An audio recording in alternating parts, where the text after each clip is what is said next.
Let's podcast alongside Joe Giglio. I'm Joe Ovies inside Eford Studios in downtown Raleigh. Thanks to Empire Properties and thanks to Copiers Plus. Check them out online at copiers-plus.com. Print management, document management.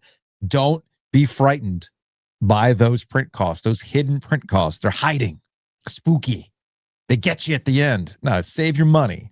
Look at a productive money-saving 2026 by contacting our friends at Copiers Plus. Again, that's copiers-plus.com. We're going to check in with Roddy Jones, ESPN Series XM, talk about some ACC matters and the coaching carousel. Mike Maniscalco will also drop by to get into the what was good and what needs work with the Carolina Hurricanes now that they're back at home for a frozen frenzy. This is a 6:30 start tonight. Kind of a weird start tonight. With all the things that are going wall to wall. They should have done 24 hours. They should have done the right from the end of the Dodgers Blue Jays game. That's what I would do. That way you could get the Sports Equinox into 2 days. We had our 32nd Sports Equinox. This is when all the four major sports play on the same day. It always typically happens in October because we have things like the World Series going on, although the World Series bled into 2:50 in the morning. I did not stay up for this. I watched a little bit of last night and then I fell asleep and I'm like, I'm out. Peace. But once again, baseball continues to provide. Once again, Shohei Ohtani continues to be a story, doing some wild things. Ohtani making history again in the postseason. Not bad for a guy that somebody on ESPN radio said, and I quote, he hasn't been that productive this postseason. Okay, cool. Ohtani with 2 homers, 2 doubles, 5 walks showing. That, ladies and gentlemen, World Series history. You ready for my next level take on this one? What's that? And I feel like maybe I should save it for Bomani, but it's fine. We have to check in with Bomani. We haven't talked. It's been a minute. I feel like he would appreciate this. Okay. You know, I won't even go Colin Cowherd. I'll just give it to you. All right. Do you remember when black people had to accept that Eminem was the best rapper in the world? No, nobody ever accepted that. They did. There was okay, Charles, do you remember when Charles Barkley pointed out and accepted that Eminem, a white guy, is the best rapper in the world? I'll take your word for it. Okay. I'm going with you. I don't remember this. I don't remember this, but keep going. It's a real thing. Mm-hmm. The black community had to accept that here's this random white guy who does what is distinctly yours. Yes. Better than you. Yes. The Elvis. No, but Elvis was never better than fair. black music. Fair. I mean, he stole it. He copied it, but he wasn't better. Mm-hmm. Here, Americans of all flavors and sizes are going to have to accept that the Japanese player, Shohei Ohtani, is not only the best, like Eminem only had a window. Yeah. Shohei Ohtani is the best player in baseball history. Period. He's the best to do it ever. Better than Barry Bonds? He had a Barry Bonds moment last night where you give him one pitch anywhere near the strike zone. Yeah. His second home run was very 0-2 World Series Barry Bonds-esque. That's fair. Like, we're not going to pitch to you. We're not going to pitch to you. Here's one. Mm-hmm. Boom. Bam. Gone. Right. And then he was literally walked very Barry Bonds-esque. Yeah. 4 times after going 4 for 4. Yeah. That's crazy.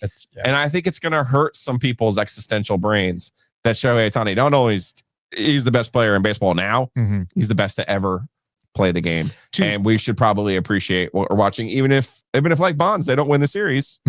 We should appreciate what we're watching right now. Well, to your point, we as American sports fans have a very, very hard time processing when an international player is the one that could be the best to do it. We've gone through this with basketball, right? Yep. Like, how do you position these guys from overseas in what is an American sport? And we're probably going to go through that. And the funny thing is, Ohtani's career isn't even done. I mean, it's literally just getting going, and we're seeing this already out the gate. And he's already gone through the hypercycle of scandal too. Remember, because he had his interpreter with the. Well, one day Major League Baseball really did a bang up job in that investigation. Now, I can't believe you don't remember Charles Barkley's take. Charles Barkley's take was Eminem, a white guy, is the best rapper in the world, and Tiger Woods, a black guy, is the best golfer in the world. And it was like the world's off its axis. I don't remember. It's true. I don't know. Now you got me looking it up. Let's see where this is. I think people are going to have a hard time with that. But what Ohtani's doing, and then, of course, he starts game 4 tonight out in LA. They're back at it tonight. So I watched the first 11 innings of that game. Mm-hmm. Crazy. I take my hat off to the Blue Jays. I have big 0-2 Canes vibes for these Blue Jays.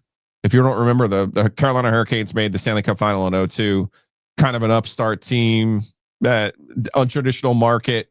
They make the Stanley Cup final, and then they played the Detroit Red Wings, who had an unbelievable salary advantage, but they also had like 7 or 8 Hall of Famers on their team. Yeah. And it was kind of like, well, you lost to like the best team maybe ever.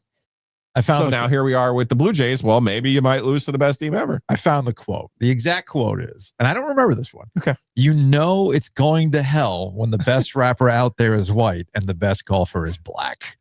Got it.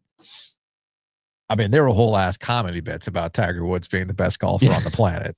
Yep. This was the original Kings of Comedy, did a whole bit around like, oh man, people are going to have a hard time on the golf course when the wave caps are out. Cape out. Dave Chappelle, the race draft, right? Who do you get to claim? The Tiger Woods. What was wild to me is watching the beginning of this game. Yeah. They show Ohtani at the top of the dugout with Dave Roberts. He dwarfs Dave Roberts. Like, we have no idea what a physical specimen Shohei Ohtani really is. And it's this weird existence that he lives in, because the first portion of his career was with the Angels and nobody paid attention. Mm-hmm. Remember, like every AP lead was like, for the first time since Three Finger Brown, ... And it was really kind of in the shadows that he won 2 AL MVPs. He signs with the Dodgers. They win the World Series last year, but he wasn't exactly a driving engine in their success last year. He was hurt. So this year, though, Joe, it's just at a completely. The only thing close to it really is Bonds in 0-2, and that just disregards that he's about to pitch. Yes, and what he did, he's done pitching. That's the other part of this. Yeah. I mean, you go back to the championship series, and we're talking about not just the home runs, but the fact that he had scoreless innings, 10 strikeouts. That's insane. What's the premium right now is the pitching, especially after all the arms that were used last night. Just about to bring that up, and this is going to be the thing that I'm going to find curious going forward now that the Dodgers are up 2-1 in this series. 19 pitchers, 44 total players, 609 total pitches. That's nuts. That's the second longest World Series game in Major League Baseball history.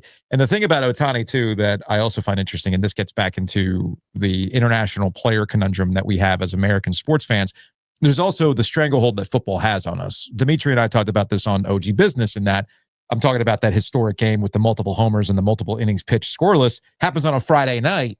And this is stuff that you don't have to ask the question, is this the greatest thing we've ever seen? No, yes. It passes. It's the old hustler thing. I know it when I see it, right? That's what that Friday night was. And yet, because of college football and the madness of college football, and then you got the NFL Sunday, by Monday, one of the greatest things we've ever seen in sports of all time was an afterthought. I sat in a room of 17 and 18-year-olds yesterday. We watched a full baseball game. That late at night? Well, think of the Utes. They had to go home. No, I know. But I'm saying we did not flip over once to see what the Chiefs were up to. It was very freeing. I'm not going to lie to you. I've seen enough of the Chiefs to last me the rest of my fucking life. It's okay. It's funny you brought it that, because that was the other thing that I jotted down for our Sports Equinox, and that the Chiefs, I get that Jaden Daniels wasn't in this game, but the Chiefs are very much looking like the Chiefs again. And who do they play next, Joe? Ugh. Who do they play next? Nope. You're not harshing my vibe today.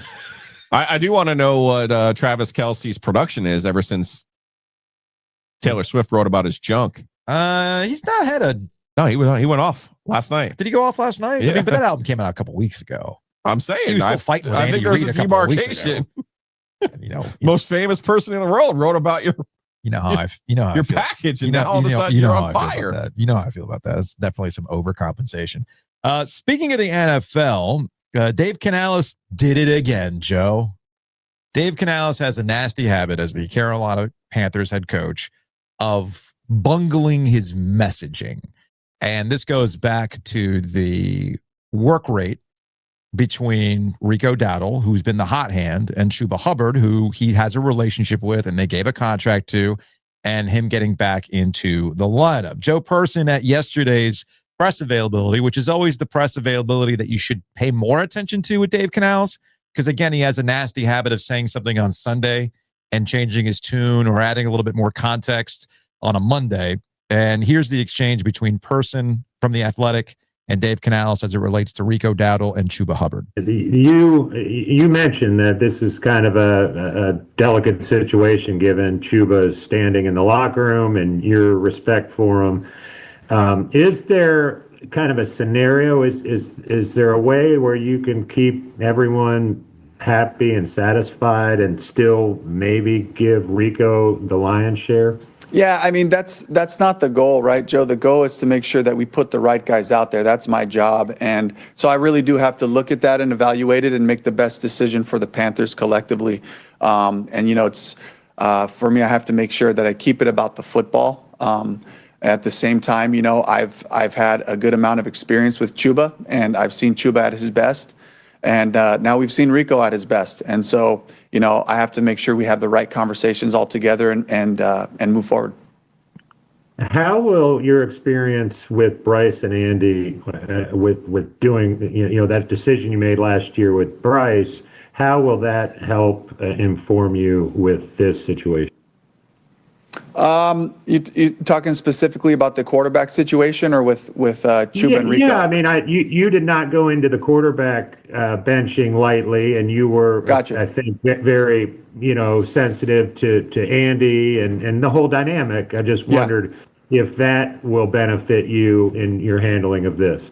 Yeah, I'll agree, Joe. Those types of decisions prepare me more and more for how to handle it and how to make the right decision. And, you know, at the end of the day, we have to talk as a staff, and we have to make sure we're making the best step going forward. So, but all those conversations and all those decisions, they really do help kind of guide, you know, what's at the heart of it. The heart of it is winning games and putting our best foot forward. And so that's the decision ultimately that we'll do. So that was the exchange between Joe Person of The Athletic and Dave Canales yesterday at Carolina Panthers media availability. Before I move forward, I want to be really, really specific in what I'm talking about here, because I listened back to, as I was chopping some stuff up yesterday to send off to Dane and put some stuff out on social media, I was going through some of the Panthers stuff, and you're right in how Sunday was going to go for the Carolina Panthers. That was a correction game for the Buffalo Bills. This was a correction game for the Carolina Panthers. In that, the Panthers, you and I have given them a lot of credit for just being a normal football team and taking what's in front of them. Oh, the Atlanta Falcons want to do dumb Falcon things? Sure, let's go. Oh, the Miami Dolphins are in a tailspin and they can't stop the run? All right, let's freaking go. Same with the Dallas Cowboys, who find themselves in a defensive problem of their own doing, mind you, but they're really bad at stopping the pass, and they took advantage of that, and Rico Dowdle was a key part in this, in that the difference in the Miami game and the Dallas game is that Dowdle found himself catching balls and running too in that contest. The Buffalo Bills are not one of those teams. The Buffalo Bills are a Super Bowl contender. The Buffalo Bills are going to recalibrate themselves after some ups and downs in the course of a regular season. That happens to every Super Bowl contender, every single one of them. We just joked about the Chiefs. They're finding themselves. The Eagles, they're drama, but they're going to find themselves. And the Bills are no different than that. So losing wasn't the problem for me and the Carolina Panthers. It was more about Dave Canales, as he just laid out in that exchange, putting the best football foot forward. And to me, basic ass football enthusiast, well, it would make sense to me that you would run the damn ball with the guy who's been productive so far this season rather than Chuba Hubbard, who I'm guessing, you know, you feel comfortable enough to put him out there, but I'm not convinced he's at 100%. Or you realize, much like James Cook stuck it to you because he was in a momentum, he was rolling, he was just keep feeding the ball. Well, the same thing happened with Rico Dowdle. Keep feeding him the damn ball, and the ball gets rolling for him. So why would you get away from what works? And this has led to some insane sports phone stuff that I've seen. Like there was a sports phone text that I got from a Panthers fan that was pulling the like, well, clearly they are doing this with Dowdle to depress his market. as they are they deliberately choosing, this is from a 704, are they deliberately choosing not to win with Dowdle in order to keep his re-signing value down so they can afford to keep him? That is some galaxy brain stuff that fans start to think about when the obvious thing isn't happening.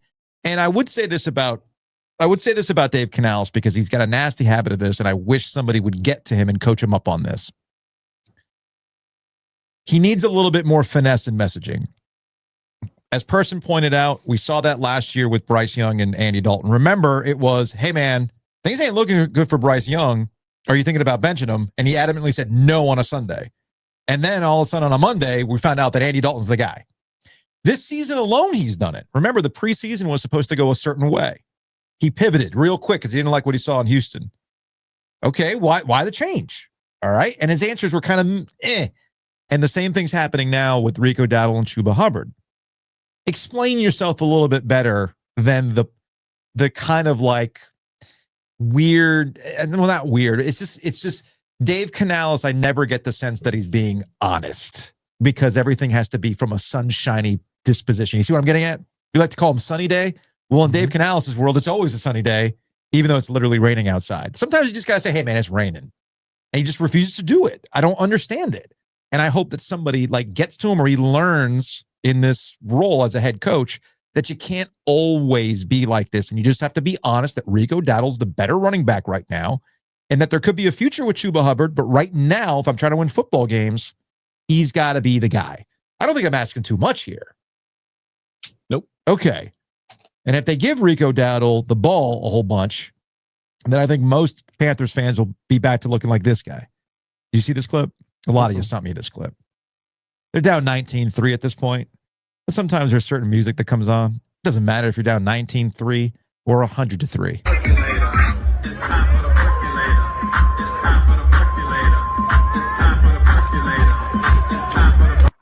Well, that's people. Is somebody dressed as Boba Fett next to him? Yeah. Hey, man, NFL crowds are undefeated, dude. NFL crowds are undefeated. Let's percolate. So I think that image of a guy bouncing to "It's Time for the Percolator," wearing a riot chain and the glasses and bopping around with a beer, I believe that's how most people will look when they find out Rico Dowdle's going to get the majority of carries against the Green Bay Packers. Do I expect him to win against the Green Bay Packers? No. But it's not about winning sometimes. It's about putting yourself in the best position to win. And I don't think the Carolina Panthers did that against the Buffalo Bills. Andy Dalton aside, I don't think they put themselves in the best position to win. Another coach met with the media yesterday. This was Dave Doeren, NC State head football coach. Boy. This is from our guy, J.C. Zembel, and over at Rivals. Well, he had a Zoom call anyway. It was a Zoom call, that's right. It looks like Canales was too. They seem to be. Is this Zen Dave? I'm about to get Zen Dave? More Zen Dave. So this is Dave Doeren on the last 4 games of the season and how he's handling all of the outside noise generated by Joe Giglio. I'm editorializing here. All the outside noise about his job, how he's handling that with the last 4 games of the season. No, I mean, Boo's been, I've said this before, he's a great guy to work for. I don't worry about that. I got to worry about my players. I got to worry about my staff, my wife, my children. Those decisions aren't mine to make. And I told the team this yesterday, I'm going to give them everything I got. Like, our goal is to go win this football game. And then the next week we have a bye week, try to get them healthy. And then our next week, go win a football game. And you just keep going. There's a lot of football left. A lot of games, and what happens at other schools has nothing to do with what's happening to me. And when decisions are made, they're made. For me, it's how much fun can I have with this staff, these players? How good of a job can I do for them? My job is to serve them, to motivate them, to get them better, to be there for them, to push them, to hold them accountable. And I'm going to do all those things as hard as I can and try to enjoy every day doing it. I think one thing that hit us all in the face this year in this program is, when you lose people you love that are close to you, you have perspective about how fortunate you are to get to do the things, get to do the things that you're allowed to do. And I'm allowed to work with a bunch of awesome kids at a great university in an awesome city. And I'm going to relish that, Wins and losses matter a lot. I understand all that. I understand the profession. It's not pressure. It's a privilege to get to do what I do. And at some point, if they want someone else to do it, then God bless them. But I'm going to take advantage of my opportunities as long as I get them. And I'm going to fight for these kids because they're going to fight for me. That's Dave Doeren yesterday. What he's referencing is the daughter of DJ Elliott, who passed away from cancer. That's what he's referring to and losing people this season. So I just wanted to add that context because I know it's a long season and things kind of get lost in the shuffle sometimes, but that's what he was referring to. Compare and contrast that attitude from when he was irate with Steve Smith, even confusing the CW network by saying, go back to the studio and tell Steve Smith we're a football school. Yeah. Compare and contrast that to 2016 when he saved his job. Yeah. In Chapel Hill on Friday, November 25th, 2016, with a 28-21 win over UNC over in Chapel Hill, where that was, we got the famous, put that in your chart. But he was pissed. Mm-hmm. They pull off this big win. They get to 6-6. He was literally mad with everyone in that building, sure, including Debbie Yao, because he knew he lost that game. He was done. Yeah. So obviously, I'm talking about something that was 9 years ago. Even with the Steve Smith thing, now is 2 years ago. 2023. We mellow out in our old age. We all get a little bit older. We all get a little bit smarter. Yeah. That also sounds like a guy like, hey man, they're not going to take my advice. I don't expect them to take my advice. They might want to change their mind after Saturday night and what happens against Georgia Tech, just because I don't think those last two games need to be what they're shaping up to be. The home games, the Florida State and Carolina games. Sure. So we'll see how that all plays out. But obviously he's looking at this thing going, hey man, that he's also not saying, hey, I'm going to be here next year. Right. No, he's not saying that. That's the part. No. That's not what he's saying. Yeah. That's the part that I find also how he's saying it is very instructive. Yes. Good for him, man. I love where he is mentally. I'm just going to throw this out here. Could you envision a scenario where Dave Doeren takes a pay cut? We've seen this at other places. No. And then the money then gets... No? I'm just throwing it out there. I'm just throwing it out there. Yeah. I mean, if he was going to be here, they would make a big show about that he's going to be here. Gotcha. He's not going to be. Okay. Gotcha. Housekeeping. Big thanks to Enovana. You can check them out online at enovana.com. If you have mess inside your mansion or trash in your cabana, get it clean with Enovana. Green cleaning solutions. You've got holiday parties that are coming up. Maybe you've got kids coming over for Halloween this upcoming weekend, sleepovers, parties, whatever it is. It's going to be a wreck. You can do a one-time cleaning. Maybe you don't need it recurring like every 2 weeks like I do. Maybe you need to dial it back a little bit because I'm messy. So what you do is say, hey, I need this one-time thing. Or you got to get everything ready for Thanksgiving. That's coming up before you know it. Enovana can help you out with that. So check them out for a one-time cleaning at enovana.com. We got the Secret Stash that's live. Check out the OG.shop. That's the OG.shop. I'm actually wearing something from the Secret Stash right now. Morgan, the Sports Pig. Also, be on the lookout for the OG Winter Shop that could be opening up at the end of this week. It'll be open for 1 month only to get some things to you by Christmas time. So be on the lookout for that. Also, check out OG Light at a variety of different locations, including P Street Market here in downtown Raleigh. You can go to Raleigh Times to get OG Light on tap. Our friends at Longleaf Swine, they've got it. And of course, the Rialto. You can see some spooky movies this week and enjoy OG Light on tap. Big thanks to Rhoback. We talk about apparel all the time. I wouldn't recommend wearing OG merch to the office. I mean, you do you. I don't know how your office is set up. It might require some fancier fits. Or you actually have like a holiday office party you got to go to, a family gathering, but you want to be comfortable, look sharp at the same time. Rhoback's got it for you. What I would suggest if you wanted to go full Ovies at a holiday party, what you do is you get something from the Secret Stash, and then you get the Rhoback button down with the shacket. Mm-hmm. That's dressed up. That's a lot going on there. You could put all the corporate champions together on that one. So go to Rhoback.com. It's hoodie season for sure, too. So check it out. Rhoback.com. Use that promo code OG20 to save 20% off your order. The Hurricanes are back. About damn time, which means your opportunity to get the Slavin Sunday is back. Slavins might not be on the ice, but the Slavin Sunday is always available, along with the hockey pucks. Go to tworoosters.com If you're also thinking about parties, holiday gatherings, they do ice cream cakes. That is a great way to win over a festivity. Yeah, with an ice cream cake or just pints of Two Roosters. So check them out online at tworoosters.com. And speaking of the holidays, you might want to get something catered. Office party, your house, Butcher's Market can do that for you. Now is the time to start getting ahead of this when it comes to your holiday party catering needs. So go to thebutchersmarkets.com to find out more. And one last note about all the holiday parties that are coming up, especially for Thanksgiving. You're having a big meal, having a bunch of people over, and you're going to put that outdoor kitchen to work. Prep it now. Get ready for the holiday overdrive when it comes to your outdoor kitchens, your smokers, whatever. You're going to be smoking that turkey. You're going to be doing a big old Boston butt or something like that for Christmas Eve. I don't know what your plan is, but I would suggest you get a deep clean from our friends at NC Grill Rescue. So check them out at ncgrillrescue.com. No need to bury your barbecue. Call NC Grill Rescue. And now it's time for your NC Grill Rescue of the week. You got a grill rescue, Joe? The poor Blue Jays bullpen. I mean, yeah, that's a killer. Like I said, we saw this in 02. Canes losing triple overtime to this amazing team. You try to bounce back the next day, and it's just so hard.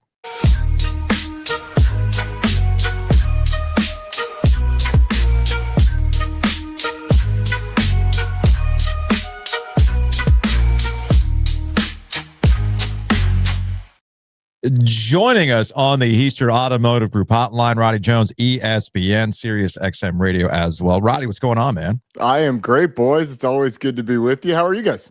We're good, although we're somewhat confused by this football season. I think Giglio got it wrong. Giglio got it wrong this year. He thought North Carolina was going to have the season that Virginia's having. A horseshoe straight up its ass, finding the most ACC ways to win. Absolutely not worth that top 25 ranking, but somebody's got to be ranked in the top 25, right? And here we are with Virginia. At some point, they're going to get exposed, right? Yeah, Virginia is squarely on fraud watch right now. I was looking at their stats leading up to the Louisville game. And through that game, the least number of yardage that they had in terms of offensive output was 440 against Florida State. They were averaging like 499 yards a game, and there's some cupcakes in there as well. But like the offense was humming. Since then, their largest offensive output was just over 300 yards, and they've averaged like 265 yards per game. Their offensive output has essentially gone from 500 to 265 in the last 3 games. That is squarely, and look, that is squarely fraud watch. And a lot of people have sort of pointed to the injuries on the offensive line and the injury to the center in particular. That ain't worth 250 yards of offense. I'm sorry. Chandler Morris has been banged up, but look, Virginia might keep winning in overtime and with safeties, but I think history tells us that at some point it comes down to earth. Doesn't take away from the excellent season that they've had so far and the excellent season that they will have in totality. But I don't know that they keep it rolling. On the flip side of that, you got North Carolina. I'm just going to read a text to you from our OG sports phone. This is from an 804 number, and it reads, "These are some expensive moral victories for Carolina." Look, so sometimes moral victories come at a different cost than others. Look, this is a team that has proven that it doesn't know how to win football games yet. Yeah. And that's obvious by the results. But the things that they do to lose the games, I think, is obvious as well. They haven't deserved to win one yet. You have to hold on to the ball going into the end zone. It's kind of the name of the game in football. So North Carolina has gotten better this season. I still don't think, even if they end up improving throughout the year, you can consider this any sort of success for Bill Belichick, because you're going to have to purge that roster and redo the whole thing in the transfer portal again, despite them saying, hey, look, we're bringing in 40 freshmen and, the class that we're bringing in is top 20 in the country. A lot of that has to do with the volume. If you look at the ratings average, it's not that much different from what North Carolina has brought in the past. It's just more of them. So, and all those guys are going to be young next year. Like, you may have a couple of contributors, but they're going to make the same mistakes that the young guys are making this year. Yeah. So I don't think you can consider this any sort of success or moral victory for North Carolina. It's just a failure, and it's an expensive failure. Talk to me about the sorcery that is your alma mater. 8-0 for the first time since I think Bobby Dodd was the coach. Sounds right. All right. Yeah. Haynes King, is his liver and all of his organs going to make it intact through this season? I thought we got rid of the single wing. I mean, it's what? Even Paul Johnson's like, shit, man, I threw more than this. I had various times at least. I had a couple of dudes. Yeah. He's making me jealous. Yeah, look, this team, I don't want to say horseshoe, but there was some luck early in the year. And then lately they've started to play better. It was the most complete performance against Syracuse a week ago. And yes, Haynes ran the ball 14 times against Syracuse. He's been up in the double digits a lot. He also threw for 300 yards, over 80% completion percentage against Syracuse as well. So he has been incredibly efficient. He's been one of the best quarterbacks in the country. I do think we should start talking about him in the same breath as we talk about Fernando Mendoza and Ty Simpson. His numbers stand up to them when it comes to the ultimate award in the sport. He's going to have to keep performing. He's going to have to stay healthy, although he's more healthy this time of year than he was a year ago. And they've started to run him less than they did early in the year. He still runs a ton. Quarterback counter is still a big part of the ball game, especially on third and short, especially in the red zone. And it's really tough to stop. But this Georgia Tech team has found a way through playing hard defensively. You look at the Duke game, they defended every blade of grass on the field. And it turns out the last yard of grass was the hardest one for Duke to get past. And that's why Georgia Tech was able to come away with the victory. And then offensively, that offensive line's been really good in the run game. They found enough at playmakers at receiver. I think Malachi Hosley has been an excellent part of that offense at running back. Jamal Haynes has been good, but not the season that he expected. But it all starts and ends with Haynes King, and as long as he's healthy, then I think Georgia Tech's going to have a shot. I have a Brent Key question for you, but first I want to. Are you going to ask the Brent Key question? What's that? Are you going to ask the Brent Key question, the one that everybody's asking now? Oh, I want to do the thing that Joe Ovies hates the most first, because I like to gamble. And okay. Where's this going? I'm trying to figure out how the ACC gets two teams into the playoff, because obviously there's room for two teams from the ACC to be in the playoff. Logically, the ACC would get Georgia Tech, who I do believe is its best team, best chance to run the ACC table, win in Charlotte, get the automatic bid. Have Miami do whatever they're doing to get to 11-1, be left out of Charlotte, and be in the playoff because of Virginia. Because Virginia would, if Virginia can continue its fair catch. I've never seen that before, Roddy. I don't know if you have. The Washington State fair catch. I didn't even know that fucking rule. Yeah, it happens occasionally. It does not happen very often, but it happens occasionally. You know, and every time the returner who catches the ball is like, "Wait, what? What happened?" I'm a little confused about what's going on here, but yeah, they would have been better off with a free kick from the spot of where they caught the foul ball. But either way, I contend, and here's my real question for you. This is my concern. Do you believe if Georgia Tech loses to the damn Dogs and then were to somehow lose in Charlotte, if they end the year with 2 losses after all those wins, do you think they'd get in? Yeah, I do. My contention, and I will stay here until I'm proven wrong, is that the conference championship game is going to be looked at as extra credit. It's going to be looked at as bonus, because if not, you are directly incentivizing not playing in the conference championship game. You are safer to not play in the conference championship game if that ends up costing a team. It did not cost SMU last year. And I think that was on purpose, because we don't want to have a system where you have a team with 1 loss out of the ACC or the Big 12, or a team with 2 losses out of the Big 10 or the SEC, or maybe even 3 losses 1 year out of the Big 10 or the SEC, that says, you know what, we're better off for the long term not playing in this game. That is a system that I think is first off, is not one that we sign up for, and not one that the CFP wants to incentivize. So I do think that will be viewed as extra credit more than anything, unless you just get blasted. If it's an outlier of a result, then I think you have to take it into account. If it's a normal result within the normal standard distribution of a game, win by a little, win by, a decent margin, lose by a little, lose by maybe double digits, but not embarrassingly so. I think those are within the standard deviation of, or within the bell curve of margin that you would normally get in a game. And so I think that they would still get in. And I am still operating under the assumption that 11-1 gets you in. You look historically, 11-1 gets you in the top 11 teams in the country, because we end up at the end of the year, there's just not enough teams with one loss or even two losses to exclude an 11-1 team.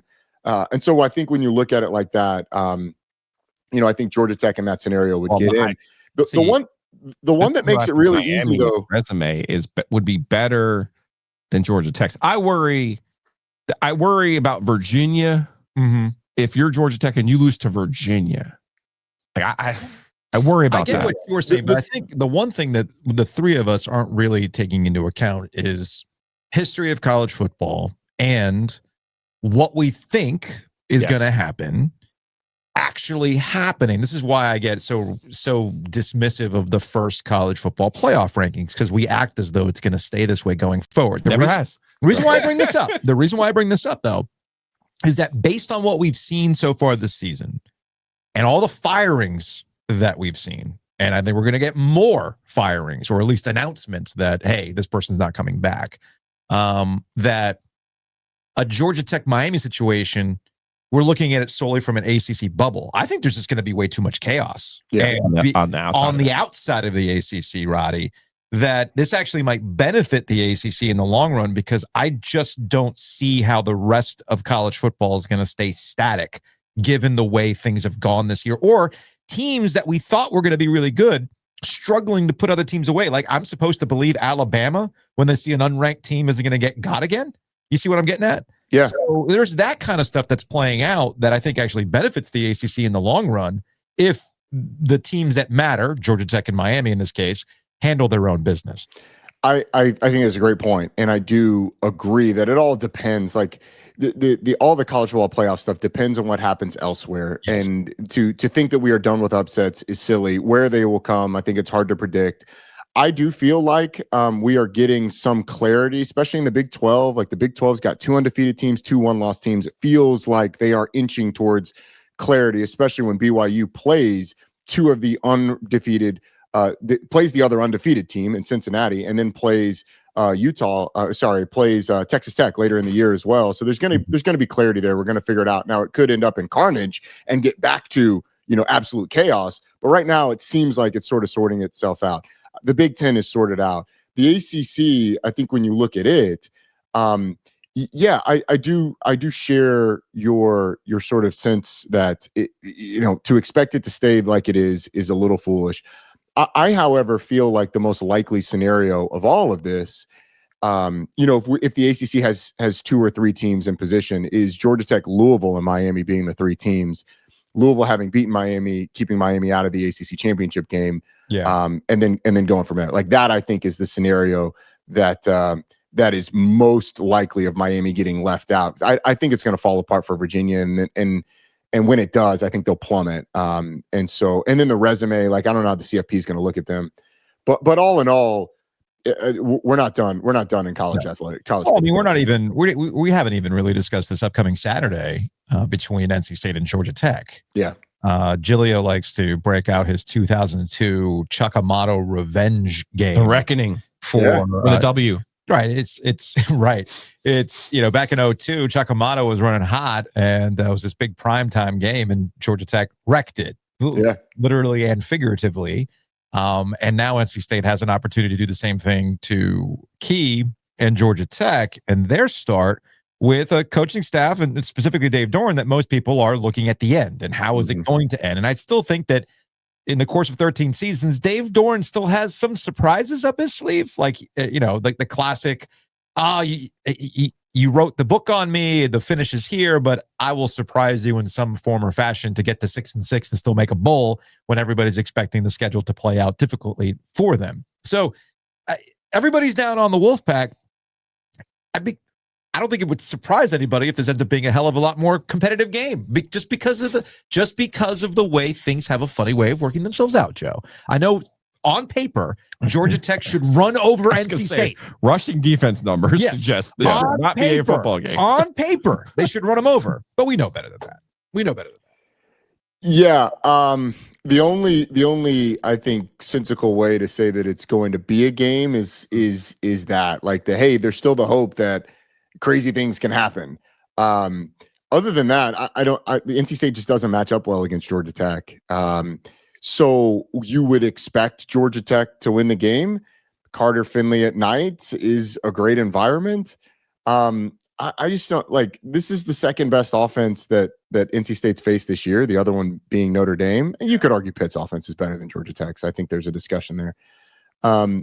But Pitt did it with 2 backup offensive linemen and a quarterback that's a true freshman, and they were able to find big play after big play. They were able to get the ball out quick. There were holes down the field. Okay. Like, You made your point. I feel like Georgia Tech, when you look at the rushing defense numbers and NC State's ability to stop the run, and it's less than that. It's more Georgia Tech's ability to run the ball against just about anybody. Yes. And then Georgia Tech really thrives when you give holes in zone coverage, like the Malik Rutherford sort of sit it down in the zone. Haynes King just kind of pull the ball and hit them, keeps them really in rhythm. They get challenged more when you can play man-to-man and cover them down the field. And NC State doesn't do a lot of that. So yeah, like off vibes, yes, NC State's got a shot. Off of like what we're watching, and that defense has been rough, and they've lost to their last power 5 opponents, power 4 opponents, or is it 5 of them? Yeah, so I think NC State's in a rough spot, and Georgia Tech's starting to play well. I think they need to go find AJ Suggs' kid. And what was the terrible receiver's name? It wasn't Kerry Watkins. It was a different one who made the crazy catch in this game. But I don't know. You're before my time. Before your time. Yeah. My time of Georgia Tech fandom. I was in 2002. Who would I have been a fan? I was a Miami fan then, so I can tell you all about. Willis McGahee and that team. Yeah. Larry Coker basically getting dragged along to a national championship back in the day. Points per game 2000. To your point about strange things happen, right? In the ACC. Yeah. In 2002, Georgia Tech ranked 94th out of 117 teams in scoring offense. It's crazy. Yeah, again, with NC State, the NC State's whole thing, where to me, it's not the defense that's the problem. For 24 years later, I'm still shaking my head. How could you not, right? My thing, Roddy, with NC State is that if they were going to have a successful season, it was going to be about CJ Bailey and the people they brought in to surround him with talent, having an excellent season. And I don't know, I think you brought this up yesterday. Since the Duke game, things have just not gone smoothly for that offense to keep them in these games and put the defense into position to make one stop. Because I'll reiterate this point, in that win against Virginia, they kept them in a wild game so the defense could make a stop. Wake Forest kept them in a pretty back and forth game. Defense just needs to make one stop. If you can't keep up with Pitt, which is what we saw this past weekend, forget it. Just forget it. When you make the mistakes they made against Duke, the homage that they did to Duke, where Duke is probably looking back at the Illinois game, the Tulane game, thinking, man, if we just didn't make these mistakes, maybe the Georgia Tech game, that becomes a completely different. We're talking about Duke completely differently, right? So NC State found themselves in that situation. They just have to be perfect offensively. That's too much to ask. And that's why they find themselves in the position that they're in. Yeah. But I'm curious about Georgia Tech and this Brent Key question you had. Well, hold on. The other thing is, like, Justin Jolie's not going to play in this game either. So, that's another playmaker for NC State. Maybe the playmaker for NC State is not going to play in the game. So Hollywood Smothers becomes even bigger. All right, Joe. What's Giglio? What's this Brent Key question? What's the Brent Key question? I don't know, man. And I'll ask this a better way. Okay. If you were Brent Key's agent or best friend, and he said to you, "Hey, what should I do?" What would your answer be? My answer would be, what's your goal in this coaching profession? Yeah. Okay. And if your goal is to win a national championship, you need to leave. If your goal is to win a bunch of games, to be beloved, and to make a lot of money, then you stay. But if national championship is in the goals, the likelihood of doing that at Georgia Tech is not as high as what you're going to do elsewhere. Could you do it at Georgia Tech? Sure, you can go on a run. I still think that you have to recruit at a high enough level to develop guys and compete at the top of college football. And you're not going to be able to do that at Georgia Tech, at least not in the short term. But if that's not the top 3 goals, quality of life is important to you. If legacy is important to you, if you want a place with alignment, and in a place to compete relative to the people that you're competing against on a year in year out basis, then Georgia Tech's a great job. And I think it's a good job no matter what. But Brent Key may have opportunities to go places that historically have won national championships in this era. And look, here's the thing, man. I love Brent Key. I've got a relationship with him. I respect the hell out of him for what he's been able to do at Georgia Tech. I think Georgia Tech means a lot to him, and he means a lot to Georgia Tech. But if he were to go, let's say Auburn opens up and he goes and takes a job, that job or jobs like that, it's just like when Eric Singleton left. Like, thank you for your time. Appreciate you leaving us in a better place. We will love you forever. Go do your thing. Forever grateful. Same thing with Jahmyr Gibbs. Like when Jahmyr Gibbs went to Alabama, salute, man. It was a great 2 years. I hope things work out for you, and they have. So yeah, like if Brent Key decides to leave, I think forever grateful is a great way to put it. It's interesting. I like how you put it. What are your goals, right? Like Giglio sent me this clip of John Summerall, who's going to be a hot commodity this offseason with what he's been able to do at Tulane. And this was the response that he gave. If I wanted to be a Power 4 head coach, I already would be, because I've turned down some of those opportunities. If the decision about taking a job was only about money, I wouldn't be the head coach at Tulane. Plenty of people have offered me more money than what Tulane pays me to be their head coach at other places. And so, man, I'm very content. I'm very fortunate. I'm very blessed to get to do what I do. I tell our players all the time, am I going to die coaching at Tulane or be the head coach here in 25 years? I can't tell you that. But I do know this, man. I love what I'm doing. I love where I'm doing it. I love who I'm doing it with. So this is kind of where we're at. I like that response from Summerall, but this is kind of where we're at, Roddy, and I'm interested in this because I think Fran Brown will probably get the same question with what's happened at Syracuse, right? With all the coaching carousel stuff. The money, everybody's got money. Mm-hmm. Dude, everybody's got money at this point. If you want to pay a coach a heck of a lot of money, you can, if you really want to. So then it comes down to what exactly are you trying to do? And to your point, Joe, all the time, it's like, look at the college football playoff setup. I can probably have a better chance getting into the college football playoff, say in the ACC or maybe even the Big 12 than I would being the mark in the SEC. Congratulations. They threw $12 million at me for what? To get me out of here in 4 years, right? Yeah. That's why I would not take the Auburn job. Well, I just think it's funny that Lane Kiffin is the hot commodity, and meanwhile, Eli Drinkwitz is having basically the same season. He's having the same kind of production at Missouri, yet Lane Kiffin is the hot commodity and Drink isn't. It's just kind of it's ironic to me. Well, there's personality. I know but okay, so you're having the personality, or you're hiring somebody to win? Because I don't see Lane Kiffin doing this kind of stuff in Florida. He'll get eaten alive there. He'll get eaten alive at LSU. That's just my general opinion when it comes to this stuff. So, Roddy, back to you on this. Sorry, I'm going on like monologue. No, I like to hear it. No, I'm going on monologue mode. It's just kind of funny to me that we don't know what's going to work. We're right? still acting as though what we think works for college coaches still works in 2025. And we're seeing guys get fired because it's fairly evident you can't hang in this. So that's why I find it funny that there are some coaches that want to come back. I'm thinking, are you sure you want to hang with this? I got to get a Kurt Signetti photo to put up. Pretty much. Yeah. Fucking broke college football. Right. So yeah. I don't know. It's like the old Solomon, Missouri bit. Like, you don't want to be out here, man, with the way the NIL stuff is going. Do you really want to be out here? Some coaches are built for it. Some coaches aren't. And I think that's going to be the most interesting inflection point with some of these hires going forward. Yeah, there's two things with the coaching carousel that I think are really interesting. One are the teams that are sort of teetering on the edge of it that may jump into it and may not. Mm-hmm. And in this league, I think it's NC State and Florida State are the big two. I don't think you want that. I don't think you want that smoke this year. I don't. I think whatever you're going to pay in the buyout or would be negotiated in the buyout, you say, hey, look, let's invest that in the roster and let's see if you can win. Because I think this coaching carousel, you're going to get a ton of inflation of coaching salaries. You're going to be paying a lot of money, a lot more money potentially for someone who, like you said, like we don't know what's going to work and what's not. It's easy to judge these things immediately. But a lot of times the results are a lot different than what we judge immediately. So That's sort of my take on that. And I understand the feeling amongst Florida State fans and NC State fans. If they want to change, just be careful what you ask for, because you may not end up, there's just going to be so many jobs open. You may not end up with your first, second, or third choice because they either get a fat raise due to other people being open at their current place, or they take another job somewhere else, and not necessarily one of the jobs that are open, but those jobs have to be filled by people. And then when they leave their current jobs, like let's say Lane Kiffin leaves Ole Miss, well, now that job is open and they go get a John Summerall, and now Tulane's open, and they, and maybe NC State would have been in the John Summerall sweepstakes last year or next year or whatever. So I just think it's going to be really interesting.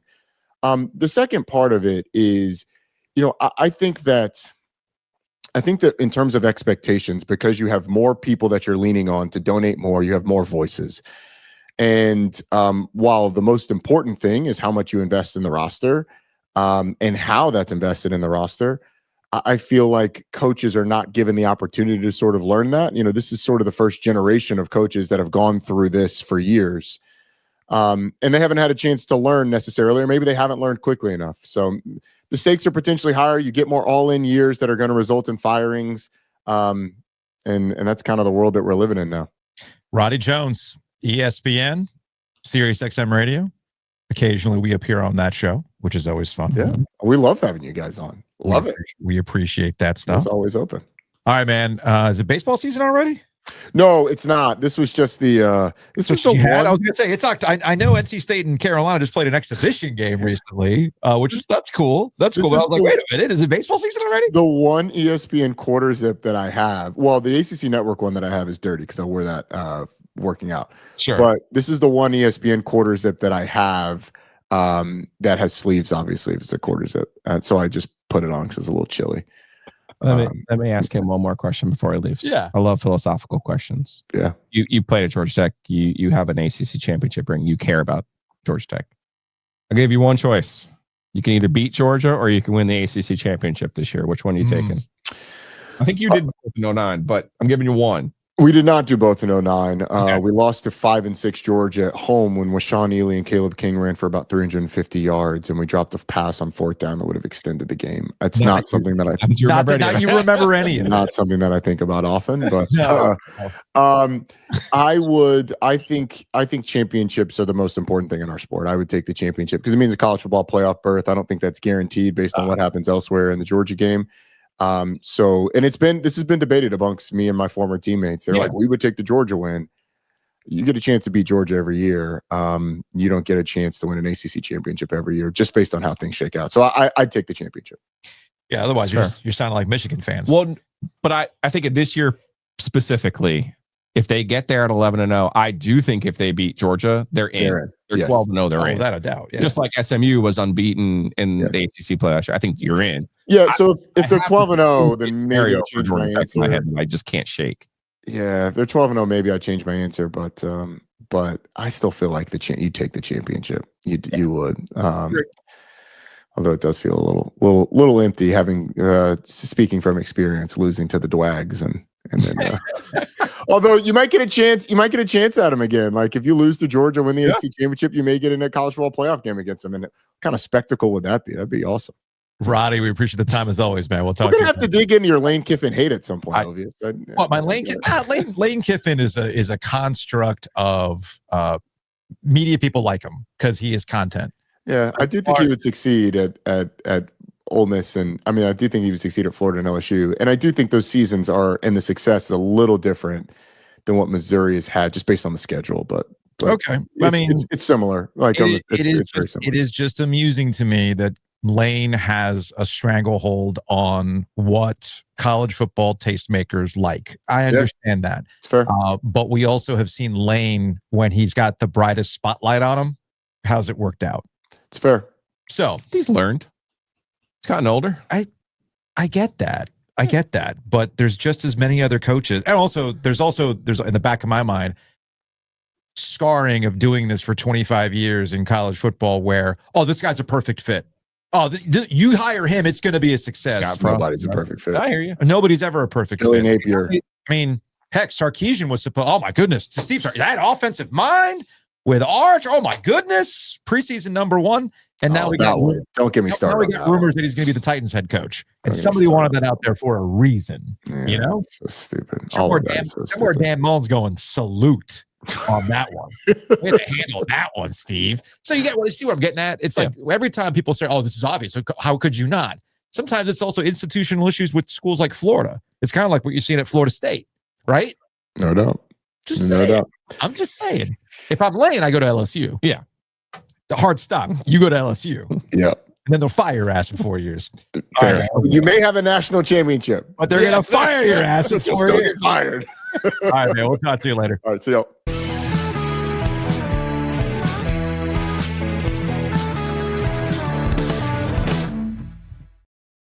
Big thanks to our friends at Miller Lending. Check them out online at millerlending.com/theog or call them directly at 919-447-3377. We got to catch up with Gordon. Yeah, he was texting me. We should probably get him on tomorrow's show. Okay. We should go ahead and get him on for tomorrow's show. Let's see. I know he's coming back for the Duke Florida basketball game. Okay. Gotcha. I think we still have a minute on that. Yeah, he's up in Michigan. We'll check in with Gordon here soon. In the meantime, you should probably check in with Miller Lending just to have a conversation. Maybe you're looking at consolidating debt before the year is out. Maybe you've been thinking about a home remodel, but you don't exactly know how to make it happen. Where do I get the funds using the equity in your home? You're concerned about the interest rates, the ups and the downs and all that kind of stuff. Just have a conversation. That's all we ask. 919-447-3377, millerlending.com/theog. Take that thing to close. You're going to get a Butcher's Market gift basket. All sorts of quality goodies from our friends at the Butcher's Market. And the thing about Miller Lending, I can't stress this enough, it is not a situation where they're going to pressure you or you're going to feel pressured to refinance for the sake of refinancing. They have told me, they have told Joe, hey, now ain't the time. Mm-hmm. Let's have this conversation again in 6 months to see where the rates are at and things change. But if you really need to do something, okay, here are some options as well. Because again, everybody's situations are different. And Miller Lending is going to key in on the fact that you have your specific needs and goals that you're trying to reach. So again, go to millerlending.com/theog. Speaking of homes, it is the prime time in which people get fed up with their house. You know, you're hosting people, you're having family come and visit. You're like, we're too small. The kitchen's not big enough. There's any number of reasons why you're just like, we need something new. Halloween's in our neighborhood sucks now. We got to go to a better neighborhood, right? All kinds of stuff like that. Hometown Realty can help you out with that. Check them out online at myhtr.com. Again, that's myhtr.com. And of course, our friends at State Farm. Check out Matt Davis, insuregarner.com, or call him directly at 919-779-8277. Have a conversation about your home and auto, see how much you could be saving. And you can go beyond that. We're talking about financial planning as well. A lot of things that Matt Davis can do for you, but it requires you to contact them. 919-779-8277 or visit insuregarner.com.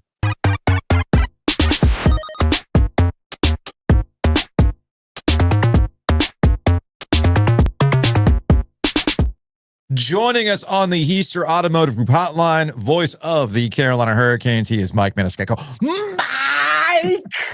Are you healthy, Mike? That's a really good question. Yeah, I'm physically good enough to play. I believe I'm day to day, but yeah, there's nothing keeping me out of the lineup for the foreseeable future. Okay, good. You don't need a fractional CFO. I know that. No, but I could use one. And if I do, I will go to Alaska looking for my fractional CFO. Yes, Brassfield Accounting brings you our conversations with Mike Maniscalco. Check him out online, brassfieldaccounting.com in Homer, Alaska. It's cold there a lot, I'm guessing. I would say, yeah. That's why this is a perfect fit for this segment. Thank you, Chris. It kind of is. Although now on the west, on the road trip, what is the coldest rink? Oh, boy. Colorado was really cold. Mm-hmm. Dallas was unusually cold. Anaheim, but we're in this tiny little booth, so the heat really amps up because of what I can emanate in my polar bear self. You and Trip and yeah. I would. You know what? I think the coldest rink was Dallas. Okay, gotcha. The only thing colder is the Canes power play, I think.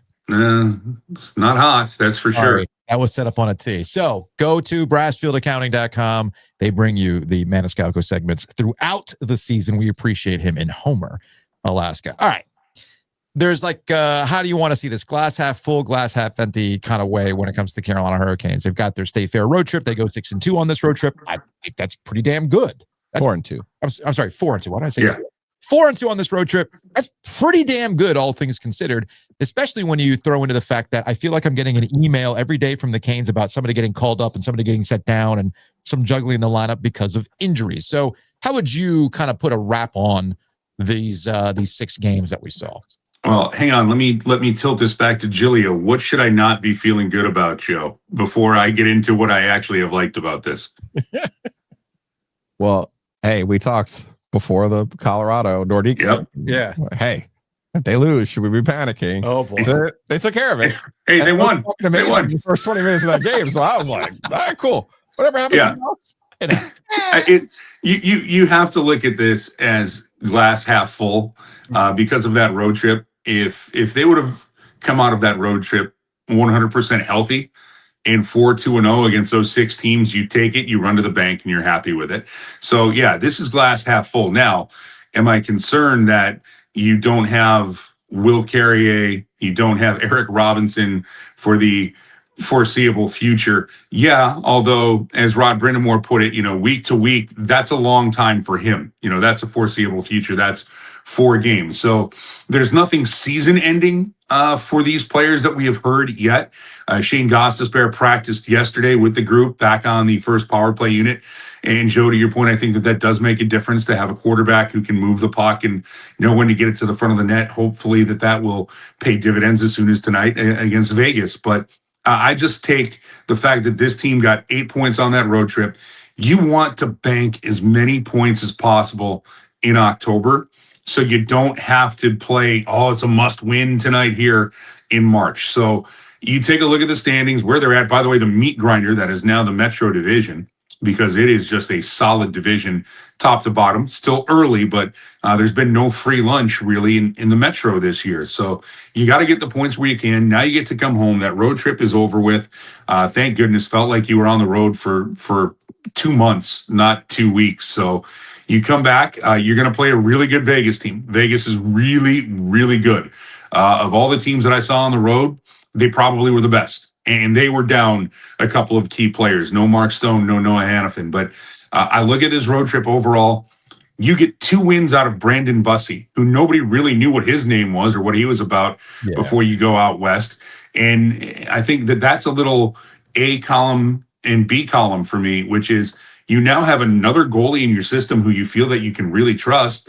But it's also the system that we've seen all of these goalies come in and play well in. So that's one of the big takeaways I get out of this. And the hot start to the season for Sebastian Aho and Seth Jarvis. You really have to like that going in. Are there some things to be concerned about? I'm sure there are. I'm sure you guys will ask. So I'll leave it open-ended for you. All right, the power play. Let's rip the Band-Aid off on that. The power play. I unveiled the next tier of extremely online Caniacs. This is one that I had forgotten about, and I needed the season to play out the way that it did for me to remember. And it's the extremely online Canes fan that loves Rod Brindamore, but wants all things power play taken away from him. Like you've lost rights to this. You don't get to play with your toys. And it seems to be this recurring theme with the Canes. Either they're not happy with the power play in the regular season, or they've been decent in the regular season, but then it evaporates in the playoffs. I know things get tight in the playoffs. So what would you say about where we're at right now? I think, 2 power play goals so far on the season? Not ideal. I think second to last in percentage. Not great. It's early, but I can see the wheels spinning for people about this power play unit once again. Well, I also, now that I live on the online community, that is more your job. But like when people start blaming people who have nothing to do with the power play for the power play being bad, that's where I chuckle. Right. You fire this guy. He has nothing to do with the power play. Just so you're all clear on that. The one thing that stands out to me is you've had a lot of rotating parts. You've already been moving pieces around, and you're only 8 games in. That's not ideal, right? You don't want to do that. Part of that has been by necessity. The injury to Shane Gostisbehere, the injury to Keandre Miller, where he missed the last 2 games on the trip. That's where I can give you an excuse, but I think it's more of an excuse than what's going on. For whatever reason, when the power play dries up for this team, it becomes especially, not that Rod labels the unit, so I'll go with the personnel, the Aho unit. Let's just say that's the top one because it's what it should be. Mm-hmm. The reluctance to shoot the puck becomes amazing. And just like you want to go to the simplest answer sometimes is the right answer. Shoot the puck. Yeah. Now, you might not have the net front. You might not have players set up where you want to, but you cannot pass up on a shot on the power play if it's in your wheelhouse and you don't have the defense in front of you and there's no one there to block it. If the goalie makes the save, then you tip your cap to the goalie and you play on. But it's when this power play is going sideways, they're not putting the puck at the net. They're literally putting the puck sideways. They're making that extra pass for this. If I make this pass, it's really going to be open. Well, no. Now you're allowing a really good. Almost everybody in the league, even if their penalty killing percentage is terrible, has good penalty killers. You're allowing these guys to get sticks on pucks or knock it the other way. Just put it towards the net. I know it sounds really simple, but I think that that's the key ingredient that's missing. And you just got to trust that it'll go in if you fling it there. Who cares? Like, don't do the shot where it goes 9 miles off the glass and out of the zone. You don't want that, but put it on the goalie. And there were a couple of times on this road trip where there were shots there. Who cares if the goalie makes the save? Put it on there. I'd rather the goalie have to eat the puck and you get a whistle than you watch it go to the other end. And they haven't been very good on faceoffs to start power plays. If you don't start with possession, it's why the Canes are so good on the kill.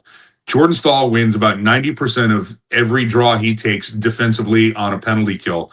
And the Canes flip the puck down the ice, and by the other team picks it up and gets back, 15, 20 seconds are already gone. Well, you got a power play that is and if I can go Jimmy Carter for a minute, I know that I'm old compared to you guys, but it's a crisis of confidence here. You cannot have that. Yeah. You've got to just see it go in. And look, that's the number one thing. It's not rocket science here. I know that it's something that the coach preaches it. He tells them, they got to shoot more. They got to put the puck on net more. But for whatever reason, when we're going to the execution of it, it just hasn't been there. I was told if they just put Bradley Nadeau and Alexander Nikishin on the power play, that would solve all the problems. That's the other extremely online Canes tier, the prospect knower. I get that the Canes just won 6-1, but if Bradley Nadeau was on the fourth line, it would have been 12-0. I love save shots. I love Maniscalco's face. This is why you have to watch on YouTube. I'm not saying shout out to our audio audience. That is our bread and butter. Y'all know how I feel about the podcast versus YouTube. Podcast is our bread and butter. Keep listening. I feel terrible. Maniscalco face. I feel terrible that I give such visceral reactions, and I know that this is the majority of the people are listening on the podcast, which I love. So just imagine this one for those of you who have kids or coworkers that always come up with an idea where you're like, "Oh, hey, no, let's put down the gasoline and not throw it in the neighbor's trees, please." It's the fingers, the pinch to the bridge of the nose, the inhale, and then okay, all right, I'm hearing this. It's a thing. It's a thing. Get off the shed. That's what it is. Now these are taking us back to some meetings where we're like, oh, let's not go there, Ovies. Some wounds will never heal. So we're not getting on a pontoon boat and storming the beachhead, okay? So you want to rebrand the 6 o'clock hour club? Okay, cool. All right, we'll see if that. All right, sure enough. Anyway, we know that your number one hour is a throwaway hour called the wrestling hour, but that's where most people tune in. We don't want you to do that anymore. This is when the radio scars come out. Now, look, all jokes aside, I think this goes back to something we talked about at the beginning of the season, in that the Canes have depth. Straight up, they have depth. So rather than getting so worked up about, why is this guy still in Chicago, blah, blah, blah, blah. When the opportunity presents itself, all you can hope is that they step up and you get to this record that you have right now. You don't get to this record to start the season without the depth being on display by the Carolina Hurricanes. I think it's a good thing. And let's not get so wrapped up in who ends up moving up and down, just that when they are there, they're producing. I'd rather have this early. And if we're going to put the cards on the table, if you would have told me that the Canes were going to go to Vegas, Colorado, Dallas, and have 3 rookie defensemen, and I know one of them is Alexander Nikishin, but Charles Alexis Legault and Joel Nystrom in the lineup, you're going to be missing 2 valuable forwards halfway through the Colorado game. And you're still going to come back from those 3 games with points. Yeah. And Freddie Anderson, by the way, that was the best performance I've seen Freddie Anderson. I'm sure that there is a playoff one that I'm missing. But as far as regular season, that game in Colorado where it's like, it's on you, bud. You're going to have to help us here because there's going to be some things that aren't going to look good just as the attrition went on. I take that every day. And you want these guys to play now. Now, Nadeau, we're going to see what he can do if he's going to get some more time with this team, and it looks like he will. All right, what happens on the second power play? What happens when he gets a regular shift and things move that way? You're going to see Dominic Fensori get called up, although if Shane Gostisbehere is good to go, I'm not sure if he gets in the lineup. But I liked what I saw out of Legault. I really liked what I saw out of Nystrom, where you get put into these tough situations, but do it now. Don't do it. Don't look at this in March, go, what's going on? And I wish I had injury updates for you guys with Keandre Miller and Jacob Slavin and Pyotr Kochetkov. There's really nothing to report until they start getting back on the ice. And there was no morning skate today. But I look at what they've gone through, and this is something, guys, in years past, these names that I brought up, Joe and Joe, would have already been on the roster, counting on. Now they get a chance to play in Chicago and log up minutes there and get the opportunity to be better. But again, if we're 8 games into the season and the Canes have been dealing with what they're dealing with and they are 6-2-0, I'll sign up for it every day of the week. I really will. Mike Maniscalco, Canes play-by-play. He is brought to you by Brassfield Accounting. Do you need a fractional CFO to make sure that all your I's are dotted and the T's are crossed and you don't run into any surprises come tax season? Ladies and gentlemen, Brassfield Accounting can make sure that happens. Mike, that's not a typo tonight, right? 6:30 start. 6:30 start. So today it is the Frozen Frenzy. Mm-hmm. All 32 teams are in action. So there's 16 games tonight. They do it twice a year. You would think that they would space this out. It's the NHL, that they would do it like in October, November, and then do it again on the other side of the calendar. But no, we're going to do this again in like 14 days because, why not? But it's a really awesome idea. And they have the staggered start times, so you can whip around to all of the games where not everything is at the intermission at the same time, so you can check in on games and watch it. So I do love it. I think it's an awesome day of hockey for fans. It would be, I think, even cooler if you could do this on a weekend, like on a Saturday, and you just, started at noon and it rolls all the way until midnight, 1 o'clock with the West Coast games. Honestly, they should have just started it at the end of the World Series games last night. You could just continue the Sports Equinox. I always say it wrong. The Sports Equinox into 2 whole days, thanks to the carryover that occurred last night with 18 innings. That would have been fun. I do know this. If Brad Paisley is singing the national anthem at a World Series game, we're going extras.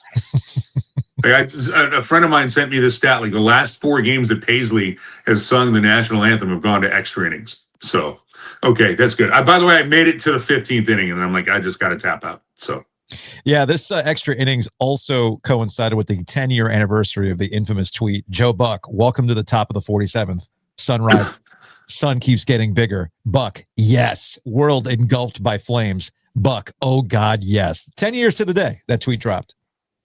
It's amazing how online, what I'm talking about. I was going to say, isn't it amazing how these things always seem to line up like that? Always. It is funny how, and there's always a Simpsons episode for it too. Yes, there is. Mattingly shave those sideburns. Always a Simpsons episode. All right, Mike. Poor Donnie baseball. We will see you. We'll see you at the rink. We'll actually see you tomorrow. We're supposed to visit with Rod Brindamore tomorrow, so we'll see you tomorrow. All right. See you then, boys.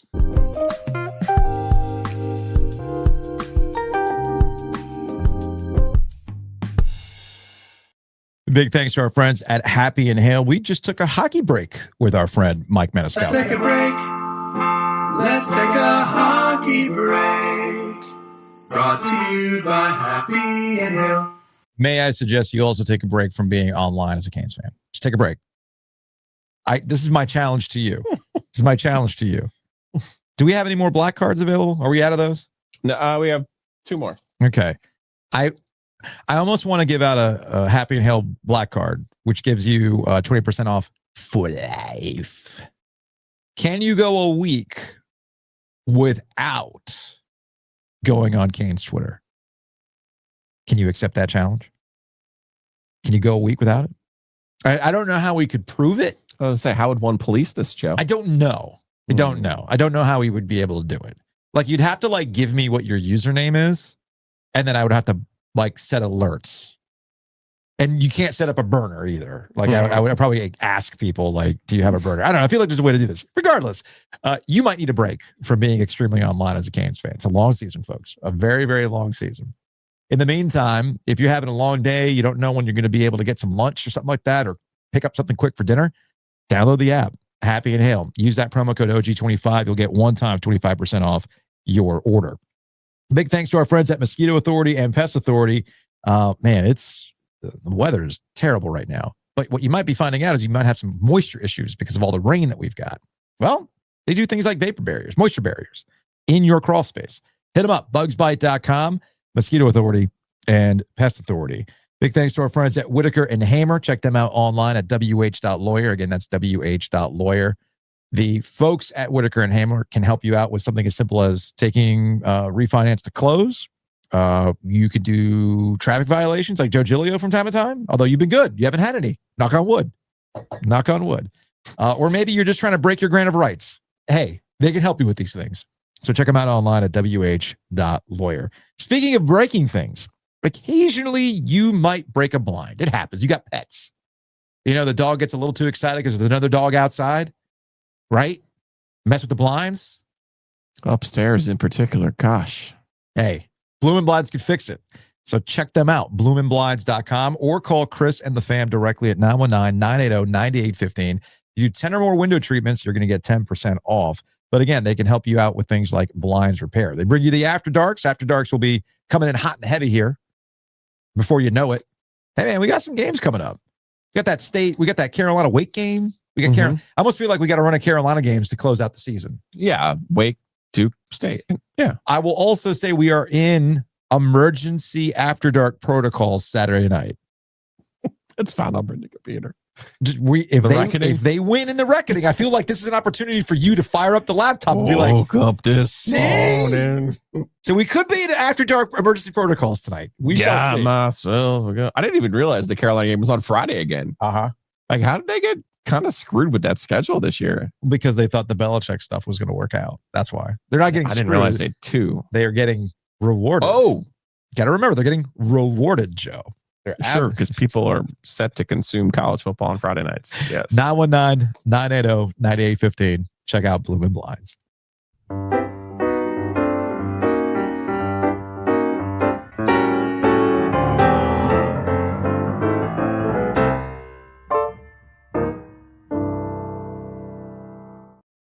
All right, let's get out of here with some Hey Joe. One quick note.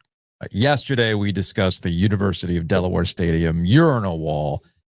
It was about that particular urinal wall and the fact that they had a plaque. The point of that story was that they had a plaque commemorating a specific wall while you did your business. Yes, I know that there were similar situations at Wallace Wade before the renovations. Wallace Wade actually had probably the worst bathrooms in the Triangle before their big renovation, especially on the visitor side. I don't know if you ever went to those before, but it was atrocious. And I know that Carter Finley, I think at one point had them, but their issue is mostly with the airplane bottles that there's like signs in Carter Finley, like, please do not flush the airplane bottles. I know some of you out there have pried that off the wall as a collector's item. I know those exist. So I just took it as you went on a field trip.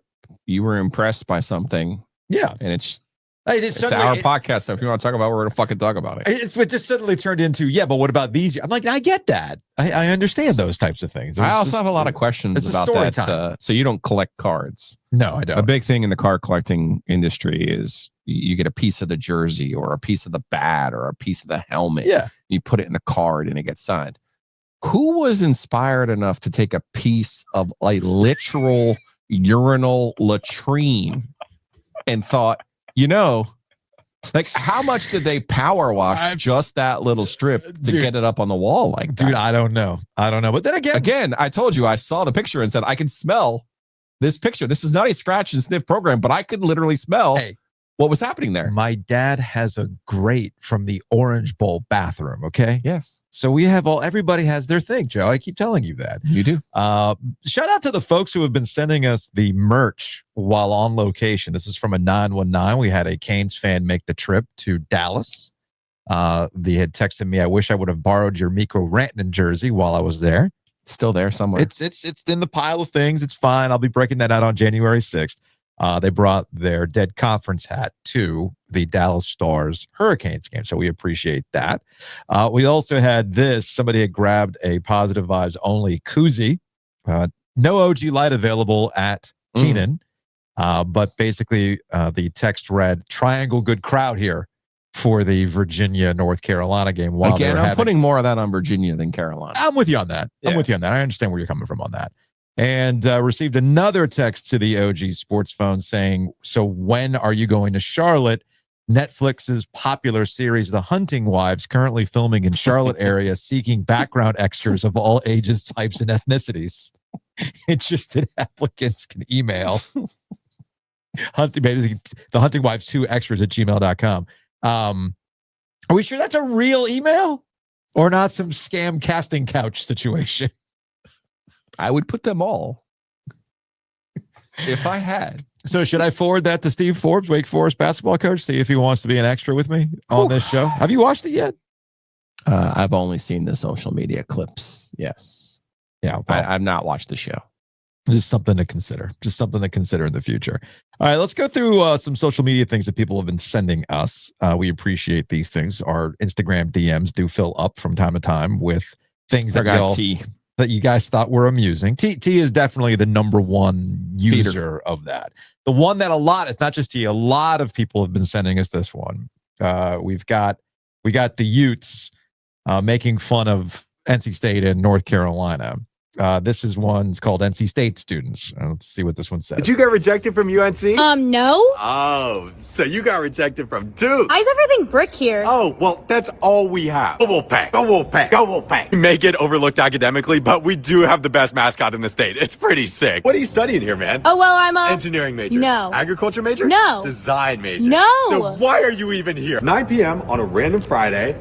You trying to hit Hillsborough Street? Let's go to the stadium. We're going to be late. Ashton, the game's in 3 hours. And the stadium is 5 miles away. We are not going to make it. Tired of people calling us redneck engineers, bro. Ashton, you skipped class to put a train horn on your truck. That was a one-time thing. Spray painted tunnels. That's kind of our thing here. Dude, let's put a bunch of tinfoil into the microwave and see if it blows up. Ashton, isn't that dangerous? Think and do. That is the only thing we live by. Okay. Fair enough. There's a follow-up that's a UNC version. Let's see what the UNC version is. This is Ashton Herndon. This was 2 days ago. I'm better than you. What? Well, I go to the best school in North Carolina. Do you go to the best school in North Carolina? I go to the best school in North Carolina. Have you seen our colors? Why are you crying? Bill Belichick was supposed to be the one, man. We need Drake May back. I'm so sorry I'm late, bro. I was trying to find parking. How long did it take you? Like 2.5 hours? Oh, that's not bad. No. Dude, we're rushing Franklin Street tonight. Let's go. Ashton, we lost by 40. I don't even care. We're still going to mom. We're still the University of National Champions. You can't take that away from us. We may not be as good as Duke academically, but we are top 4. Yeah, we're top 4. I don't know if you heard me. We're top 4. Top 4 public schools. Duke is still ranked higher. Get on us all you want. We are literally God's team. Ashton, that's not a thing. Then why did he make this guy Carolina Blue? Okay. Speaking of Drake May, you sent this to me, and I wasn't quite sure why you had sent this to me. Hold on a second. I got to pull it up. Let me hit pause. I thought I had it, but I don't. So I'm going to hit pause here real quick. Apologies. All right. I found it. Here it is from Facebook. You got to tell me why you sent this to me. I don't quite understand. Long run. The crowd started chanting MVP, MVP. Next play, you throw the 39-yard touchdown pass to Kayshawn. More of the same. Did you hear it? What's your reaction to it? No, I didn't hear it. The guys were making fun of me about my slide back in the huddle on the long run. So I didn't hear it, but the fans have been awesome all season. It's the best fans in the league, and they continue to show out every week. The best fans in the league, and they continue to show out every week. Well, every quarterback actually, says that. Drake, they're the worst fucking fans on the planet, and they don't deserve you. And it was quite a twist of fate that they got you with the 3rd pick in the 2024 draft. But yeah, man, I even saw Bill Simmons talking about this. He was all smug. Like, oh, we got our quarterback back. Bill Simmons is smug about something related to Boston sports? I'm shocked. I think it was Cousin Sal was basically like, fuck you. Like the Browns have all these years where they can't find a quarterback. And Simmons was like, what? We went 5 whole years without a quarterback. Oh my goodness. Exactly, Bill. Way to prove my point. They've been there every week. No, buddy, they weren't there for Jared Mayo. They weren't there in 2023 to say goodbye to Bill Belichick either. Well, they're not there. What's worse? What the Patriots front running pink hat MFers. I get what you're saying. Now, the Colts had it better. They just screwed it up. You went from one generational talent to another generational talent, and you were so poorly run that you got the man to retire. And now they've landed ass backwards into the Daniel Jones renaissance, which I think will eventually play itself out as the regular season goes. Meanwhile, did you send this to me, or did one of our listeners send this to us? Because we've been caught up in the Texas A&M matrix. So this is AI. I've been getting a lot of AI stuff lately. Like there's this one genre of AI slop where it's like your favorite team's action figure. You've seen those, right? And I've seen also a lot of Martin Luther King Jr. gambling jokes, which I think have been pulled from Sora. That's another matter altogether. You know, it's like, I have a dream where the 20-leg parlay hits and I can get up in the club. Like it's that kind of stuff. But this is Texas A&M AI slop. Have zero sense of humor? Do you crave a weird cult-like atmosphere? Are you easily offended by everything? Consult your doctor on why becoming an Aggie fan might be right for you. Are you easily offended by everything? I sent you that because of our friends in College Station. Are you easily offended by everything? No. Are you easily offended by the idea that your school, even with all its money, is not a better job than Penn State? Yes. Yes, you are easily offended. Now, you sent me something that we'll close with. And this, if you want to know, I'm going to hell. I think we've established that I am going to hell. Okay. I don't know why, but I mean, because of all the years of Catholic schooling did nothing for me. So it is what it is, right? And I find, thanks to you, I now know what hell will be for me. And it's this guy from 95.3 WDAE in Tampa. DAE is a very famous sports talk radio station down in Tampa Bay, in the Tampa Bay area. And the headline reads, what if the Gators played Ohio State's schedule? This is all of your favorite things about sports talk. Lord. I had a dream last night that the Florida Gators hired Lane Kiffin to be their next head coach, but that's not what this video is about. In fact, this is the opposite. This video is about how Billy Napier would still be the head coach of this team if Florida played the same schedule as Ohio State, who opened up the season against Texas. They won by 7. The Gators also beat Texas, and by more points. They won by 8. Ohio State went on to play Grambling State, Ohio, Washington, Minnesota, Illinois, and Wisconsin. I think at worst, with that schedule, the Gators would be 6-1 with a loss to either out west against Washington or against Illinois, but definitely not both.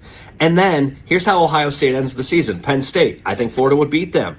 Purdue, I think Florida would beat them. UCLA, I think Florida would beat them. Rutgers, I think Florida would beat them. And then they'd finish the season against Michigan, which I think would be a good game. But win or lose, the Gators would be 10-2 or 11-1, and they'd be in the playoff either way. And would be talking about how great of a coach Billy Napier is if the Florida Gators played the schedule of the Ohio State Buckeyes. Kill me now. All the more reason the SEC needs to expand, add their marks. NC State, UNC, Duke, Virginia Tech, come on down. Why do we play games?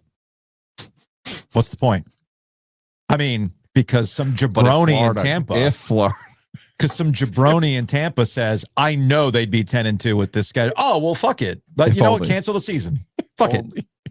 Oh, Joe Giglio says that Carolina's going to go 8-4 with this schedule. I got my teams confused. It was Virginia, damn it. Well, fuck it. What's the point? I mean, hey, you love to. I found a new thing for Bill Belichick, right? Yep. You know, Bill Belichick says, well, beats working. Right. So Joe Giglio just said we're going to go 8-4. Hey, man. So mark it up. Hey, so well, beats working. I don't got to work. Giglio said, look at our. Look, he said he looked at the schedule. Like, why do we do this? Does it make you feel better? Your ass would have fired Billy Napier anyway. Florida? Yeah. Because that's the other thing, too. Oh, with Ryan Day's schedule. Oh, with the Ohio State schedule. Then you get to the playoffs, you get beat, and then you'd still be mad. You're going to find a way to get rid of your guy regardless. Everybody's mad in college football. There is that. There is that. But yes, if there's anything that I learned in sports talk radio in all these years, nothing screams lazy content quite like, let's go over the schedule. Nothing screams summer quite like, hey, call up right now and tell me wins and losses for your favorite team. Do better. Do better. And as it relates to you, sir, need to stop. Because what would you do on a Saturday? If you figured out the schedule already, how are you going to say, hey, Jess, I ain't got time? I'd find a way. You'd still find a way? Good enough. Because, I mean, you just played out the schedule already. No, you got to find a reason to sit there on your couch all day Saturday. Anyway, that's going to wrap it up for today's show. We appreciate you and all the social media you send us. And more importantly, we appreciate you buying merch, taking it places. Something tells me there will be more merch this week. New pop-up shop is about to drop. Get ready for it.